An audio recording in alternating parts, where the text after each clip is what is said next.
여러분 안녕하십니까? 저는 작년도까지 코리아 P&I 클럽에 근무했었고 지금은 한국회사포럼에서 총무를 맡고 있는 문병일입니다.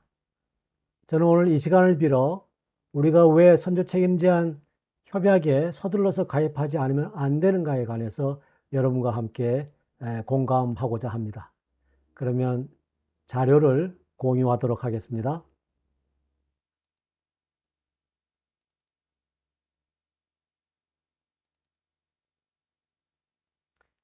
외국 선박이 낸 해난 사고를 왜 지자체 세금으로 계속 처리해야 되느냐, 이제 그만하자라는 것입니다.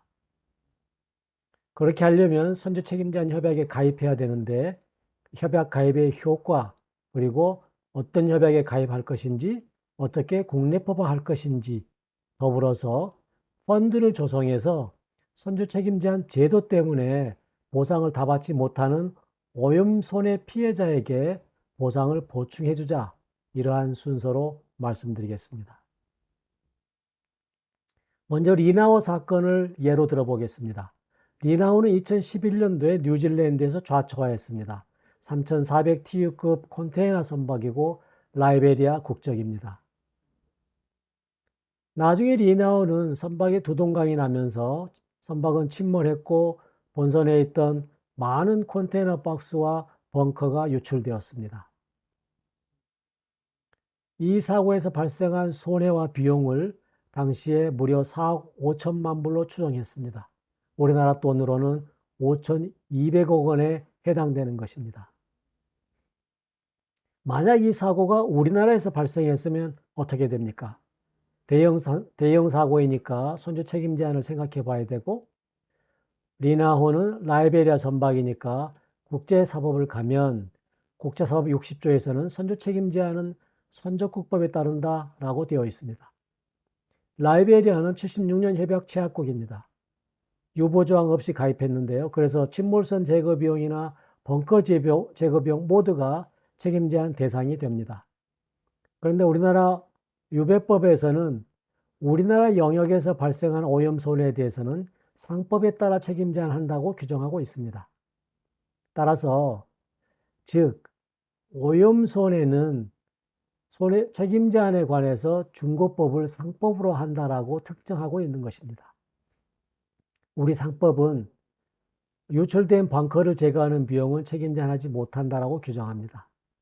따라서 이 사건에서 인양 비용은 라이베리아법에 따라서 책임 제한을 하게 되고 벙커 제거 비용은 상법에 따라서 책임 제한을 못하게 됩니다.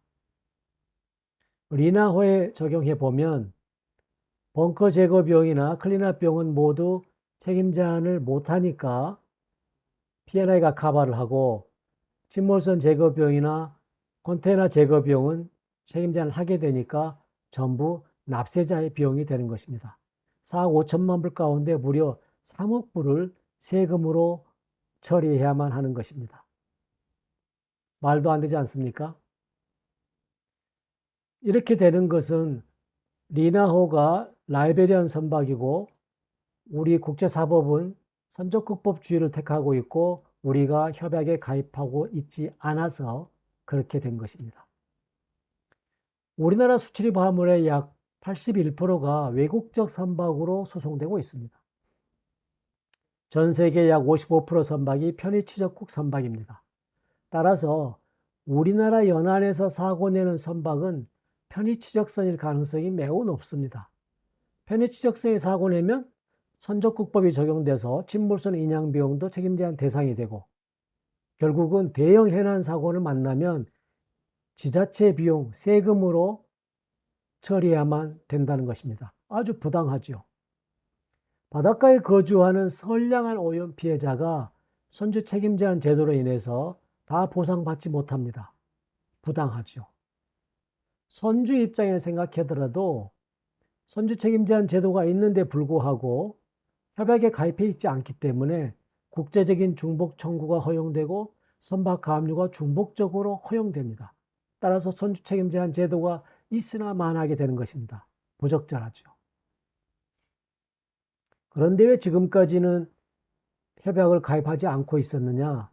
사실은 2011년도, 2013년도 사이에 한국해법학회를 중심으로 선주책임제한 협약에 가입해야 된다는 강력한 주장이 있었습니다.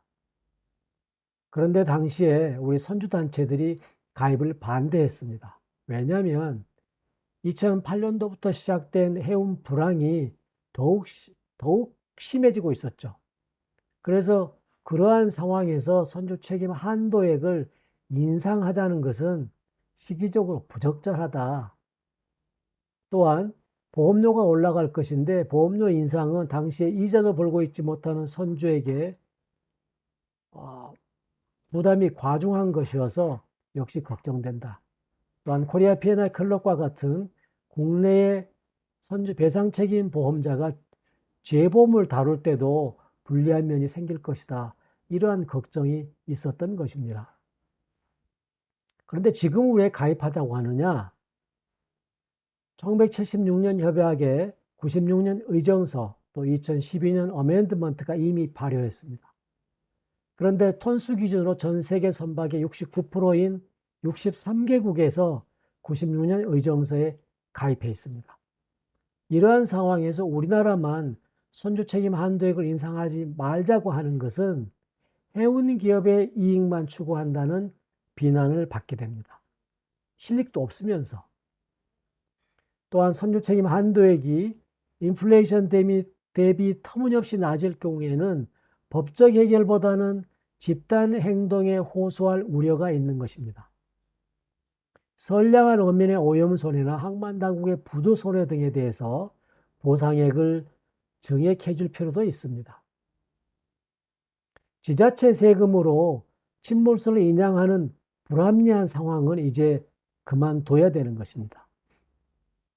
선주 입장에서도 중복적인 청구나 중복적인 선박 가압류가 인정되는 상황을 이제는 타파해야 되는 것입니다. 보험료가 인상되더라도 감당할 만한 수준입니다. 따라서 협약 가입을 통해서 얻게 되는 이익이 훨씬 큽니다. 협약 가입을 해야 되는 것이죠. 선주 책임제한 제도가 없어져야 된다고 주장하는 분도 있습니다. 선주 책임제한 제도가 시작된 19세기에는 통신 설비나 항해 설비가 발달하지 않았기 때문에 해운 산업을 모험 산업으로 분류했습니다. 따라서 해운 산업에 투자를 장려하려면 선주의 책임을 제한해 줄 필요가 있었던 것이죠. 물론 이제 21세기 와서는 해운 산업을 더 이상 모험 산업이라고 말할 수는 없습니다. 항해 설비나 통신 설비가 크게 발달했기 때문에요. 그러나 무역이나 국제 해운은 현대 사회를 지탱하는 필수 산업이 됐습니다. 따라서 무역의 수혜자인 선주나 화주, 사회가 해운에서 발생하는 위험을 분담할 책임이 여전히 있는 것입니다. 또한 선주 입장에서도 합리적이고 안정적인 보험료로 쉽게 배상 책임 보험을 살 수 있을 정도로 선주의 책임이 제한되어야 되는 것입니다. 무역 중심국인 우리나라는 이러한 국제 질서에 동참하는 것이 현실적일 것입니다. 우리나라 주변국의 책임 제한 협약의 가입 현황을 보면 홍콩, 일본, 싱가포르, 그리스, 인디아, 말레이시아, 러시아가 전부 96년 의정서에 가입하고 있습니다. 따라서 어느 협약에 가입할 것인가 하는 문제는 간단합니다. 96년 의정서에 가입하면 되는 것입니다.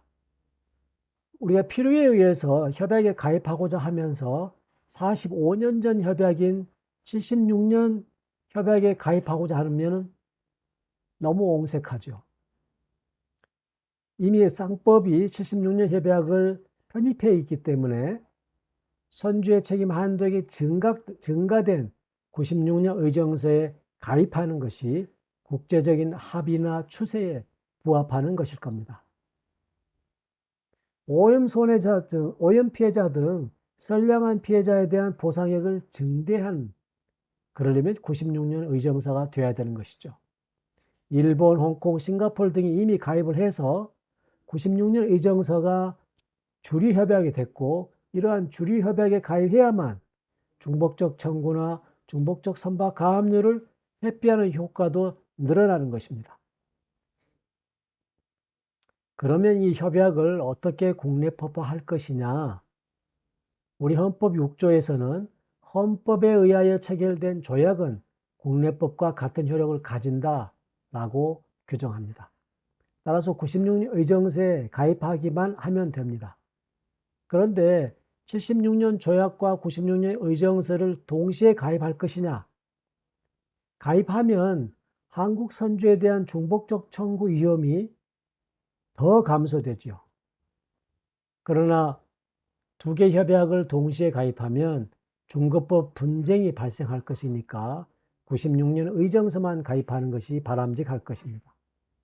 협약에 가입할 때 우리 상법의 취지대로 협약 제2조 D항 2호를 유보해야 됩니다. 다시 말해서 침몰선을 제거하는 비용이나 벙커를 제거하는 비용은 책임 제한할 수 없게 하는 것이죠. 그리고 우리 국제선박은 국제사법은 선조 책임 제한에 대해서 선조급법주의를 채택하고 있기 때문에 이를 폐기하든지 아니면 법정지법주의로 전환해야만 합니다. 자, 다시 리나하우가 우리나라에서 발생했는데 우리나라가 96년 의정서를 채택하고 있다면 어떻게 됩니까? 침몰선 제거 비용이나 벙커 제거 비용이 모두 책임 제한이 안 되기 때문에 P&I가 부담하게 되는 것입니다.